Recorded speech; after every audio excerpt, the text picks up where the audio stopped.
बिस्मिल्लाहिर्रहमानिर्रहीम। अस्सलाम वालेकुम। मैं हूं अली असगर और आप देख रहे हैं मेरा यूट्यूब चैनल।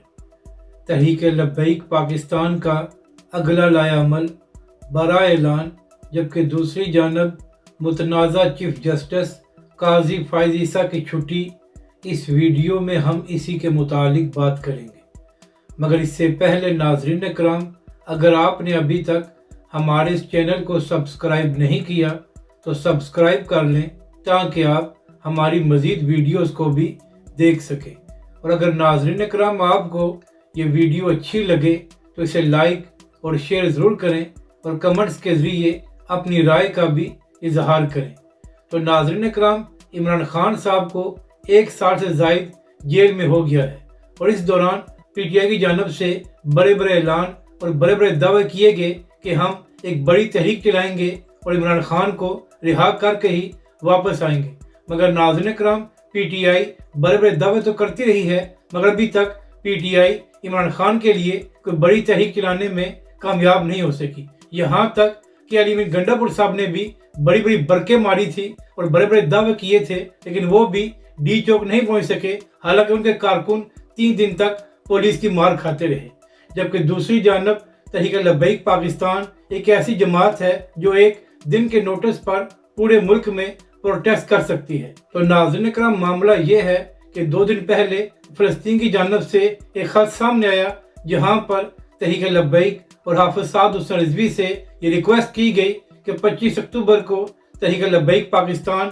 पूरे मुल्क में प्रोटेस्ट करे और फ़लस्तीन के लिए आवाज़ बुलंद की जाए। तो नाज़रीन कराम, सिर्फ एक दिन के नोटिस पर तहरीक लब्बैक पाकिस्तान ने पूरे मुल्क में फ़लस्तीन के हक़ में मुज़ाहरे किए और इसराइली मुज़ालिम की मज़म्मत की। नाज़रीन कराम, यहाँ पर अहम बात यह है कि तहरीक लब्बैक पाकिस्तान की जानब से सिर्फ बराए नाम प्रोटेस्ट नहीं किया गया, बल्कि तहरीक लब्बैक पाकिस्तान ने हर छोटे और बड़े शहर में प्रोटेस्ट किया और आवाम को बाहर निकाला। तो नाज़रीन कराम, इससे यह बात भी साबित होती है कि इस वक्त अगर किसी के पास अवामी ताकत है तो वो तहरीक लब्बैक और हाफ़िज़ साद हुसैन रिज़वी हैं। और अगर हाफ़िज़ साद हुसैन रिज़वी सिर्फ एक दिन के नोटिस पर यह ऐलान करें तो तहरीक लब्बैक पाकिस्तान पूरे मुल्क में प्रोटेस्ट कर सकती है। जबकि दूसरी जानब कल कराची में भी तहरीक लब्बैक पाकिस्तान की जानब से तहफ़्फ़ुज़ नमूस रिसालत मार्च किया गया। और नाज़रीन कराम, इस मार्च की वजह यह थी कि 13 अक्टूबर को भी तहरीक लब्बैक पाकिस्तान ने कराची में एक पुरअमन मार्च किया था,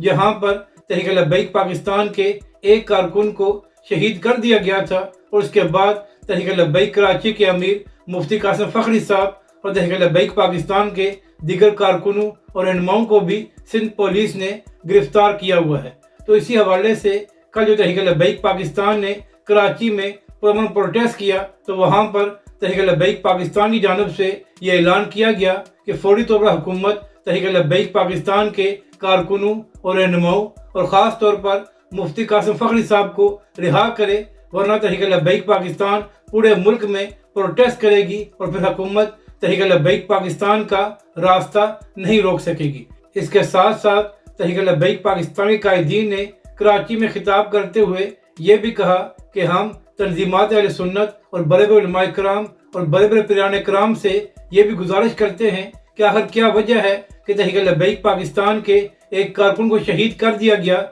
और किसी जानब से भी मज़म्मती बयान सामने नहीं आया। यानी कि नाज़रीन कराम, तहरीक लब्बैक कराची की जानब से ये ऐलान किया गया है कि मुफ्ती कासिम फ़खरी साहब और तहरीक लब्बैक पाकिस्तान के दीगर कारकुनों और रहनुमाओं को रिहा किया जाए, वरना तहरीक लब्बैक पाकिस्तान बड़े पैमाने पर प्रोटेस्ट करेगी। और यह प्रोटेस्ट सिर्फ कराची या सिंध में नहीं होगा, बल्कि यह प्रोटेस्ट फिर पूरे मुल्क में होगा और हुकूमत हमारा रास्ता नहीं रोक सकेगी। तो नाज़रीन कराम, अब देखना यह है कि क्या सिंध हुकूमत तहरीक लब्बैक के कायदीन और कारकुनों को रिहा करती है या नहीं। नाज़रीन कराम, यहाँ पर अहम बात यह है कि कल तहरीक लब्बैक पाकिस्तान की जानब से कराची समेत पूरे मुल्क में प्रोटेस्ट किया गया और कहीं भी तहरीक लब्बैक के कारकुनों ने एक पत्ता भी नहीं तोड़ा। तो नाज़रीन कराम, इससे ये बात भी साबित होती है कि तहरीक लब्बैक पाकिस्तान एक पुरअमन जमात है और जब भी तहरीक लब्बैक की जानब से प्रोटेस्ट या मार्च किया जाता है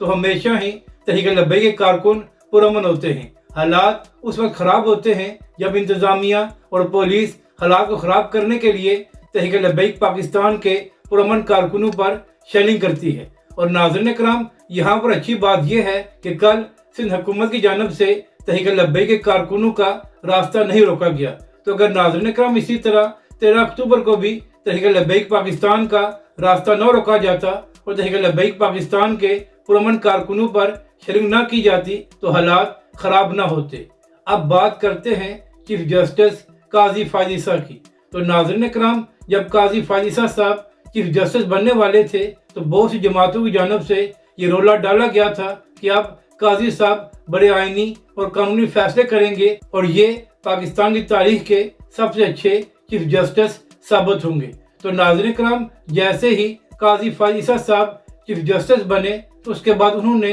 فیض آباد دھرنا کیس کی دوبارہ سماعت شروع کی، اور ناظرین کرام، قاضی صاحب نے پورا زور لگایا کہ اس کیس میں تحریک لبیک کے خلاف کوئی چیز ثابت کی جا سکے، مگر ناظرین کرام بار بار کمیشن بنانے کے باوجود حکومت اور قاضی صاحب کچھ بھی تحریک لبیک کے خلاف ثابت نہیں کر سکے، اور ہمیشہ ایک ہی بات سامنے آئی کہ تحریک لبیک پاکستان نے کسی کے کہنے پر نہ ہی دھرنا دیا تھا اور نہ ہی تحریک لبیک کے پیچھے کوئی ایجنسی یا کوئی شخصیت تھی۔ اور ناظرین کرام، یہ بات ثابت ہوئی کہ 2017 میں تحریک لبیک اور علامہ خادم حسین رضوی علیہ رحمہ نے جو فیض آباد میں دھرنا دیا تھا وہ کسی کے کہنے پر نہیں دیا گیا تھا، بلکہ تحریک لبیک پاکستان نے ختم نبوت کے لیے وہ دھرنا دیا تھا۔ یعنی کہ ناظرین کرام، قاضی صاحب اور حکومت نے پورا زور لگایا کہ کسی نہ کسی طرح تحریک لبیک کے خلاف کوئی چیز ثابت ہو، مگر ہمیشہ کی طرح تحریک لبیک پاکستان اس کے قائدین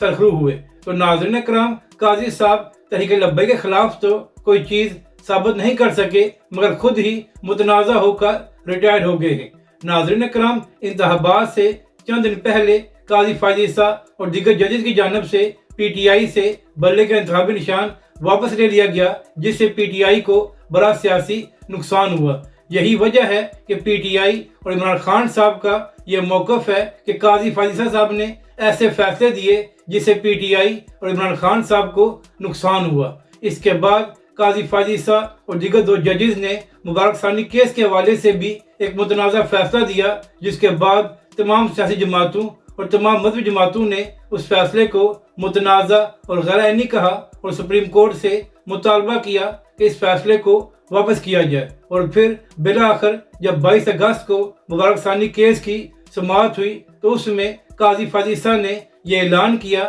کہ پہلے دونوں فیصلوں سے متنازع پیراگرافز کو حذف کیا جائے گا۔ یعنی کہ ناظرین کرام، جب بھی قاضی فائز عیسیٰ صاحب کا ایز اے چیف جسٹس نام لیا جائے گا تو ہمیشہ یہ بات سامنے آئے گی کہ انتخابات سے چند دن پہلے قاضی صاحب کے فیصلے نے پی ٹی آئی سے بلے کا انتخابی نشان واپس لیا تھا، اور دوسری جانب قاضی صاحب نے ہی مبارک ثانی کیس میں ایک متنازع فیصلہ دیا تھا۔ اور ناظرین کرام، یہ بات بھی ہمیشہ سامنے آئے گی کہ قاضی فائز عیسیٰ نے فیض آباد دھرنے سے کچھ نہ کچھ نکالنے کی بڑی کوشش کی، مگر ان کو بری طرح ناکامی ہوئی اور تحریک لبیک پاکستان اس کے قائدین سرخرو ہو گئے۔ اب ناظرین کرام، یہاں پر آخری بات یہ ہے کہ پی ٹی آئی کے علی امین گنڈا پور نے یہ اعلان کیا تھا کہ اگر چیف جسٹس کو سینیارٹی کی بنیاد پر نہ بنایا گیا تو اس کے بعد پی ٹی آئی ایک بڑا پروٹیسٹ کرے گی۔ تو ناظرین کرام، جو نئے چیف جسٹس بنائے گئے ہیں ان کو سینیارٹی کی بنیاد پر نہیں بنایا گیا۔